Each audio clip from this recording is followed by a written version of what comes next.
Hi, David Fleming here. We're going to do a new directional in training. We're going to go in a new direction. We're going into internet techniques, and we're going to start talking and working on techniques for searching for work, using search, submitting applications, submitting resumes. That's where we're heading now. But it all really starts with some fundamental ideas on how to use the internet effectively. And I say that because I always do this first part of training because I find that most people, including you who have been on the internet consistently for the training, you have to be on the internet to do training at all. Most people don't realize how much they don't know in terms of using the internet productively and effectively. So there are some very fundamental ideas that I want to transmit to you, both conceptually and technique-wise. So this would allow you, I believe, to maximize your time and maximize your results on the internet. That's the purpose of this training. So it starts with talking about some what may seem like obvious concepts of using the internet, but yet still vital. And then we'll go into another part where I'll talk about how to effectively search and not get lost in time, not lose results, and just sort of waste all the time you spent because you went down a black hole of searching. So that's the idea of doing an internet class. So as always, I want to remind you, the first part will be more talking. I won't have you do very much in the beginning, but in the back half, in the second part, I will. So be prepared for that whenever it is we get to the second part, whether it's in this video or whether it's separately. All right, thanks. So in talking about the internet, an old school term for the internet is the World Wide Web. But I usually like to get into the idea of, okay, let's just talk about what people generally use the web for. If I usually toss that in a classroom, if I usually toss that question now, well, what do you usually use the internet for? Primarily speaking, the answer I usually get first is I use the internet to find information, which I think is that's a pretty good, reasonable answer. So I think that's a good primary reason why people use the internet. They go on the internet because they want to find stuff out. They want to learn something. They want to look something up. They need to find something. So information could be a need or just a curiosity. And I think that's pretty much a good starting point. So one of the reasons I bring this up is because I talk about the idea that the information you could find could be small, could be large, could be important, it could be trivial. And so on a trivial level, you could easily find, if you had a song bouncing around in your head, but you couldn't remember who sang it, and you like the song a lot, but for some reason you don't remember the name of the song, you don't remember the artist, well, you could just Google it. And what would you say when I say Google it? Google what? Well, you would Google some lyrics that you got in your head. So if you type that into the Google window, as you all probably realize, you'll get all the information you ever wanted about that song because Google is just that powerful. You'll find out who sang it, who wrote it, who played on it, when was it produced, what number was it on the chart. You'll find out everything. So that's a trivial kind of bit of information, which is where I often put my phone on my Thanksgiving table, where I say, we're not going to argue about anything for 45 minutes today because we're just going to Google whatever we're arguing about and we can move on to the next topic. All right, so that's sort of the small. But obviously you can use the internet to find very large pieces of information. You could be scholastic. You can go to school on the internet. You can find the history of mankind. You can find the history of any country you ever heard of. You could pretty much learn anything, whether it's official learning like going to online school or just you going on searching and finding the information. But here's where I'm going with the first topic of finding information online. See, yes, it's powerful. You could pretty much find anything online. But when you find it, my first question is, okay, if you found information, where did you find it? Where was it? Where was the information? Right, so that's interesting. So you say, oh, on the internet. Yeah, but okay, it was on the internet. On the internet, where did you find the information? Where was this information? And where I'm going with this is, the information you found was on a website. And that website or web window or web page had an address. So you found the information on a particular website, or maybe you found it on a couple of websites. But that's where the information is. That's what the internet is. The internet is a collection of just a virtually unlimited number of web pages, each one of them having their own address, and there could be millions of them related to whatever it is that you're looking for. So the information's there. But one of the problems is you found so many results saying they had your answer, saying they had the information, thousands upon thousands of web pages, each with their own address saying, okay, I got your information. So my big question then is that just because you found it online, just because you found a web page with what looks to be the information, is it necessarily accurate? And your answer probably is, maybe not. See, that's a problem. The problem with the information not being accurate is that now, how do you make that decision that you found accurate or true information? That's the problem on the internet. There's so many resources, there's so many sources online, there's so many web pages that how do you make that decision as to what is accurate, real, or true information? So what that ends up being is a process of discrimination, prioritizing, or deciding on some basis which web page provided you the information that you believe is true, accurate, or real. So what is that? It's a process of discernment, right? You have to go through a whole bunch of web pages and make a decision. I trust this page, I don't trust this page. How do you trust that page? Why do you trust a page? And there are lots of reasons. Everybody has to do it themselves. Maybe you knew that website and you've trusted it in the past.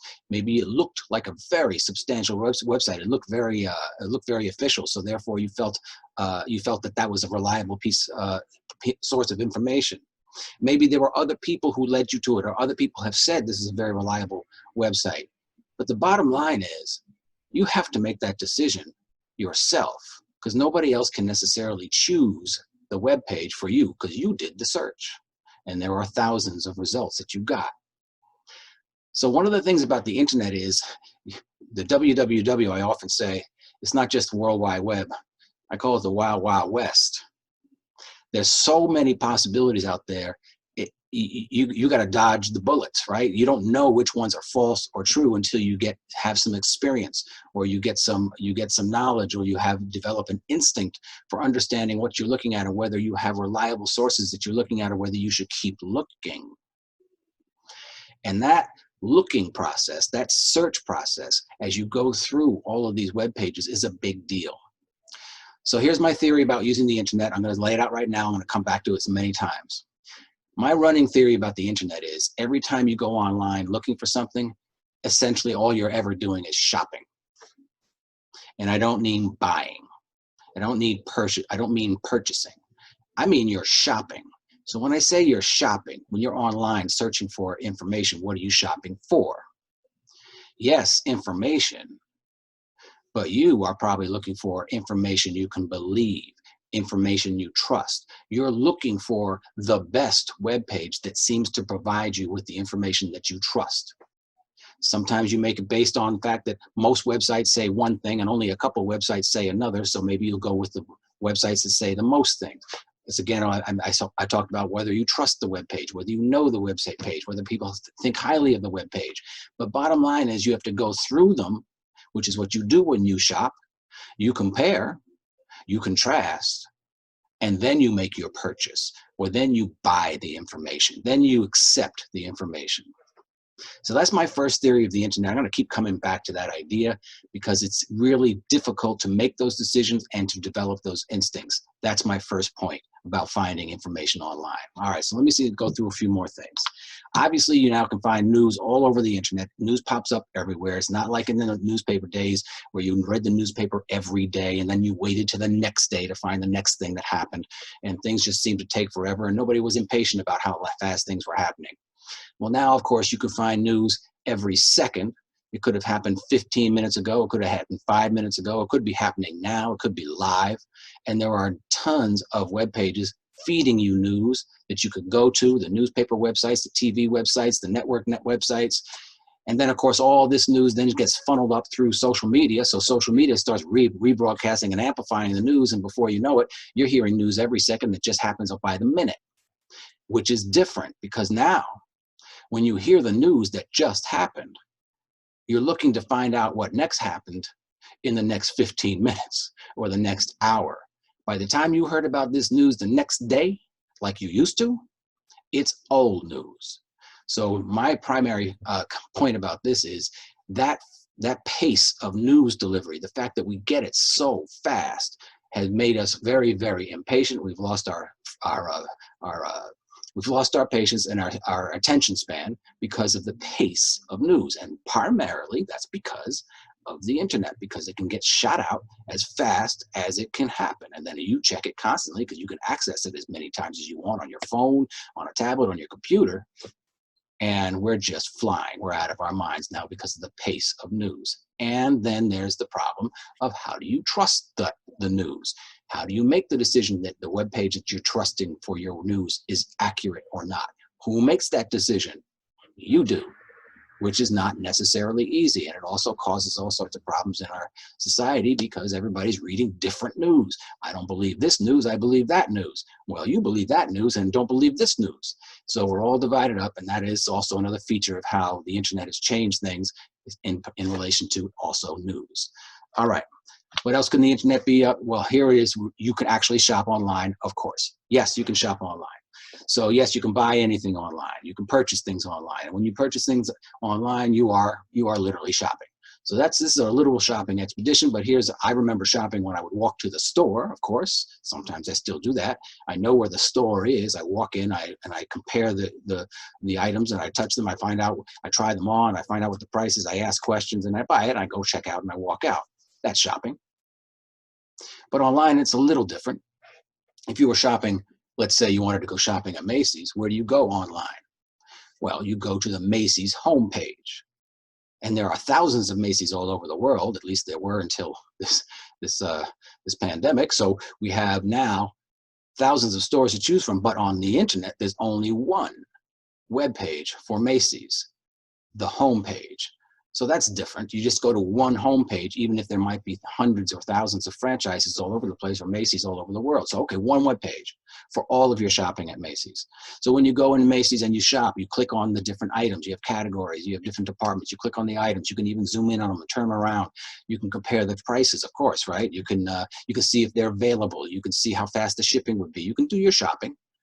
And when you're interested, what do? You add it to your cart. So it's the same terminology. Add it to your cart, then you go check out and you buy it with a credit card or something, and it gets shipped to your door, or you go pick it up. So that's shopping on a home page. And that is a fact of life. We can shop anywhere, Amazon, everywhere. You can shop until you drop. But here's another thing I bring up in this point. That one Macy's homepage, if you're a shopper, you're a shopper. That's why you went to the homepage. But see, that's their only homepage. So they have to design their homepage so that other people who are not just shopping can come and find out what they need to find out. So who else would go to the Macy's homepage, right? How about people who work at Macy's? They might need to go to the homepage. There might be a portal for them to go to check in for their hours, to check in on their payroll, to check in on there might be a place for them to go. All right, so that they might be going to the Macy's homepage. So there's got to be something for them to click on. Who else would go to the homepage besides shoppers? How about people who wanted to work for Macy's? So I guess they're shopping for work, but there's got to be another button for them somewhere to click, because if you want to work at Macy's, there's going to be something to click on for employment opportunities or jobs at Macy's. Where is that going to be? It's not going to be up where all the products are. It's going to be on the bottom of the page. So there'll be something for them to click on. What if you were interested in, what if you had an interview with Macy's and you wanted to go to the interview knowledgeable about the company? Could you go to the Macy's homepage and find that out? Yes, you could. So you're not buying anything at this point. You're just trying to find out information about the company. There's probably a click for About Us on Macy's homepage. What if you were a reporter writing an article on Macy's? You wanted to find out how many sales they had, or what who their board of directors are, who's the real parent company, or what's the history of Macy's. All that's on this one web page, which is what good homepages are designed to do. A good homepage is designed to have something for everybody who would be possibly coming to find out or deal with or shop from or work for or work at Macy's. That's the nature of all these links associated with one single homepage. That's how homepages are designed. Oftentimes, all of that is collected at the bottom of the page, but sometimes you'll see menus up top in order for you to find all these things to click on. That's how homepages work. It's a collection, and it's meant to have something for everybody who's interested to click on. All right, What else can you use on the web for? You can advertising is obviously everywhere. You can't control it. Everywhere you go online, there's pop-ups, there's float-ups, they dissolve in, they fly in. You can't. They're on the side. You cannot get away from it. Why are they there? Because everybody's on the internet. So all the businesses of the world know that's where your eyes are. So they pay a lot of money to have advertisements pop in front of your face as much as possible. That's where the advertising is, that's where the money is, and that's why it's there. But I wanted to bring one more thing up in terms of the advertising. Have you ever noticed, and maybe you haven't, but I'll bet you have. We're in a modern age now. You all got phones, most of you.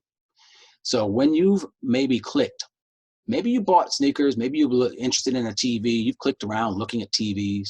Maybe you clicked around looking to do, you're dreaming about going on a vacation, even though you're not in a position to right now, but you're still dreaming about it, so you're clicking on it. So you're clicking on some things that you're interested in, sneakers, TVs, anything you're interested in, so vacations.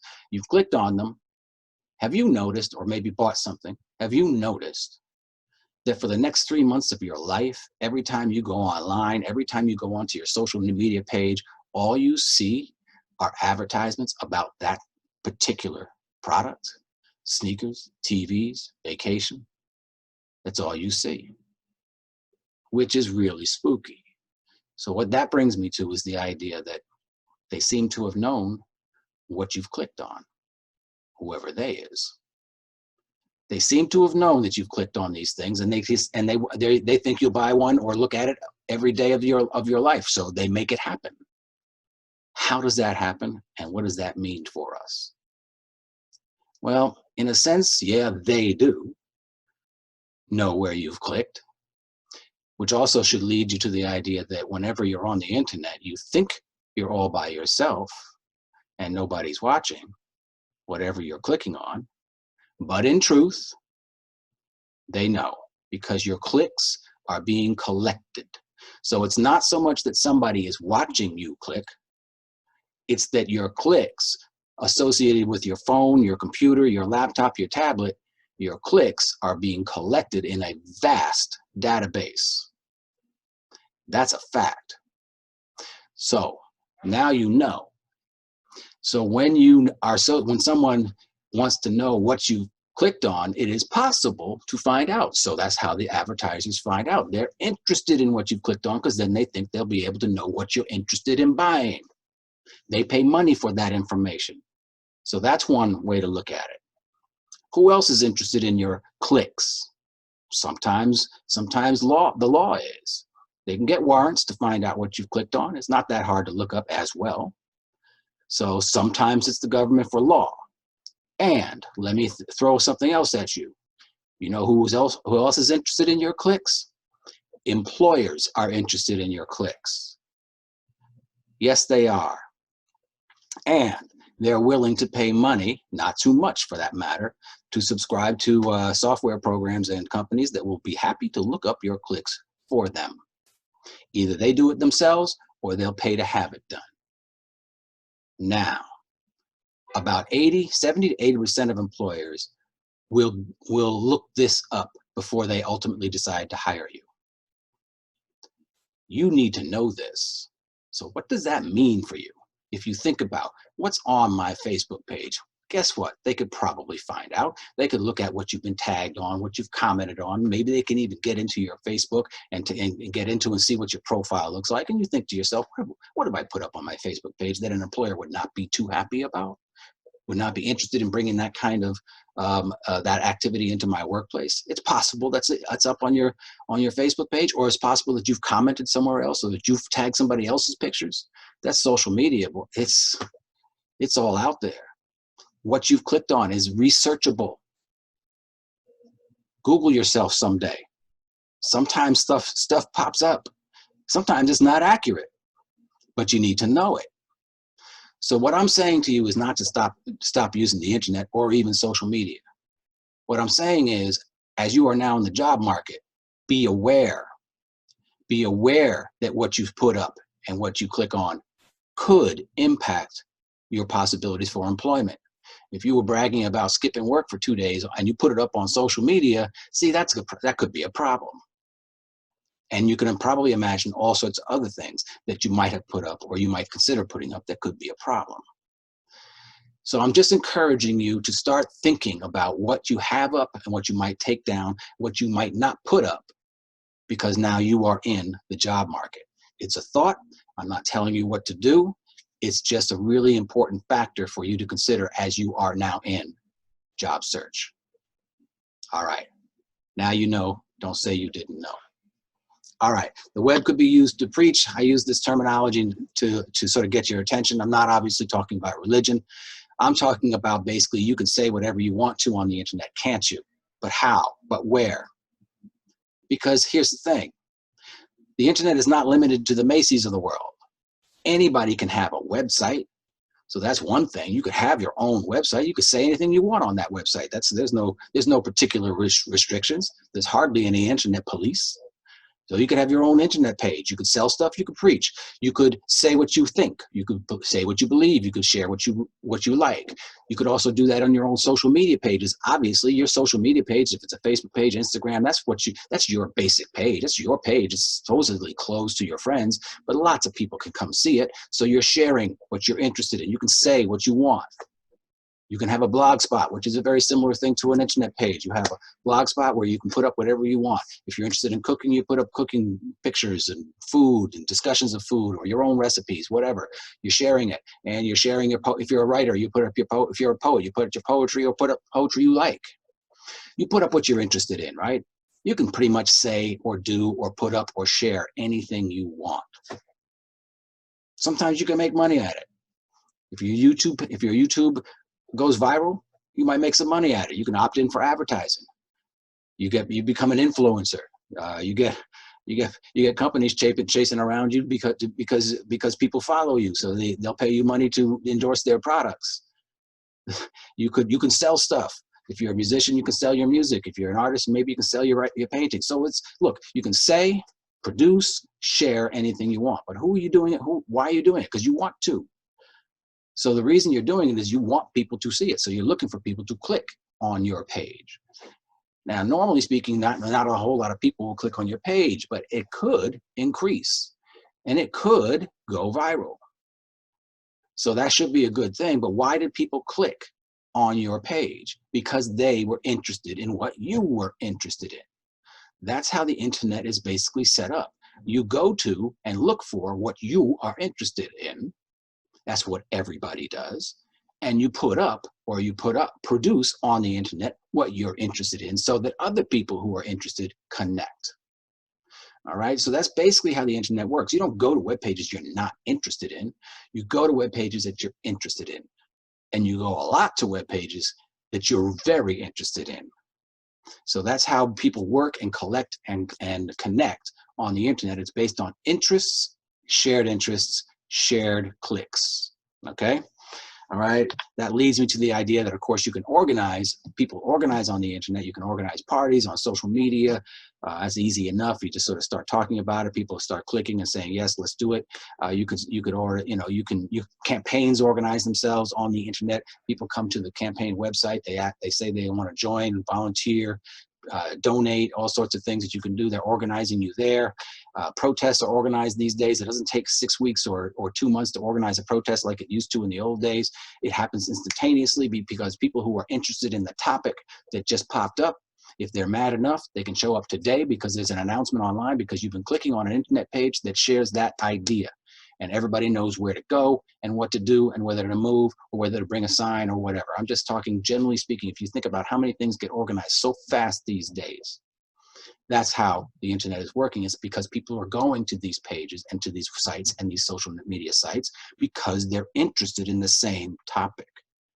Flash mobs, I guess if you like to dance in public in a simultaneous dance where out of nowhere, if that's your thing, you're probably connected to a page that tells you when to go and where to go and what to dance. So it's a collection of interests. That's how the internet is organized. And so that basically means the internet is basically a really good place for people to connect together, either to communicate or to share ideas.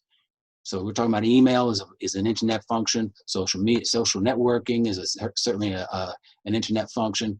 and just the internet sites alone are internet functions. So it's designed for people to connect based on their interests, and it's wide open. It is the wild, wild west. It could be beautiful. It could be hateful. It could be sweet and peaceful. It could be violent. It's all bets off. That's how the internet is basically set up.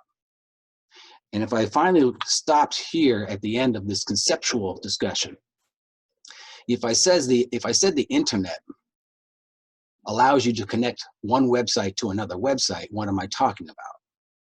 I'm talking about links. So when you're on one web page, there's bound to be hundreds or dozens of other clicks you can click right on that page that take you where? When you click on a link on a web page, where are you going?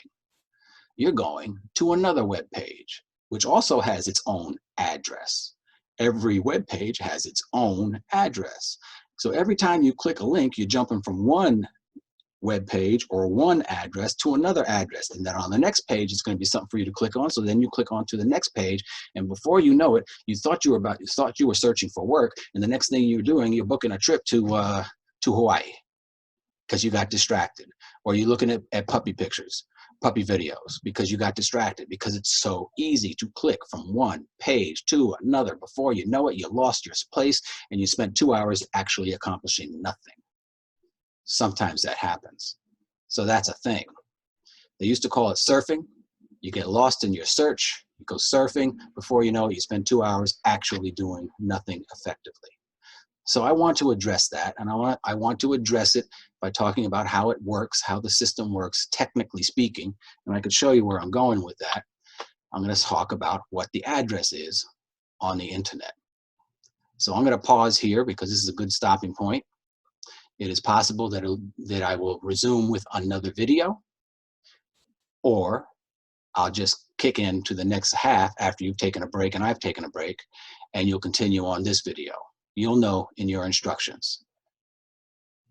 All right, so either have a good day or I'll see you in a minute.